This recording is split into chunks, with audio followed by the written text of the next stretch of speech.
We now know the podium is load tested for 300 plus pounds. So great.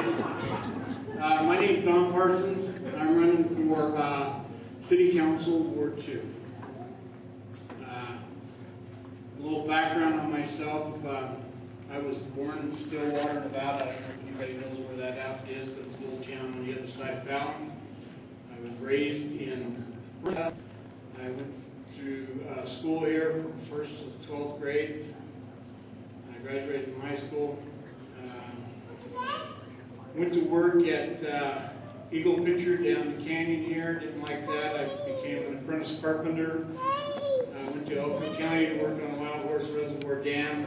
I met my bride in Elko, back to Fernley reading car, and I off in June. So left Fernley, went to YTC in Elko, taught for 3 or 4 years. Decided that I could make more money pounding nails, so I can leave several construction companies here. I was on city council prior to incorporation 8 years, approximately 8 years before the city was incorporated.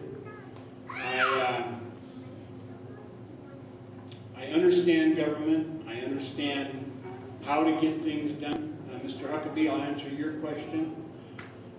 While I was on the city council, I raised in excess of $400,000 from the special interest groups located in Fernley, which are the builders and developers, to develop a park out here across from high school. The city and town board at that point in time seemed fit not to apply for that, so I took the money and I dumped it into the swimming pool to complete the swimming pool from a big weed patch to approximately what it is right now. So yeah, I think we could move on that right now, and we could go to the people here in Fernley and get some donation. 90% of the parks in Fernley right now were done by volunteer work. Mr. McIntyre worked on them.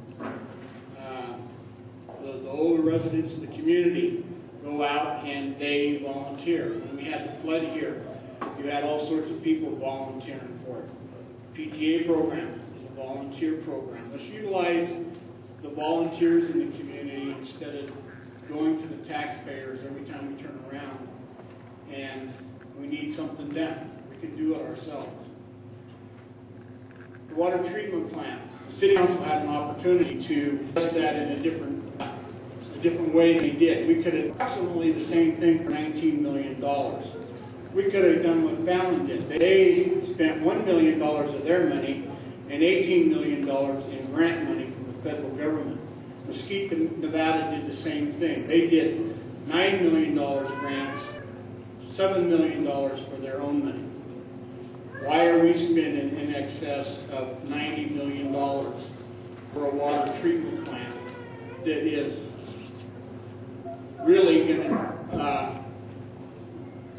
it's going to hinder the residents of Fernley from wanting to live here. If you got to pay $165 a month just to take your bath, cook your meals, and wash your clothes, you're going to look for another place to live. We didn't need the $8 million town hall that we have. It's half empty now.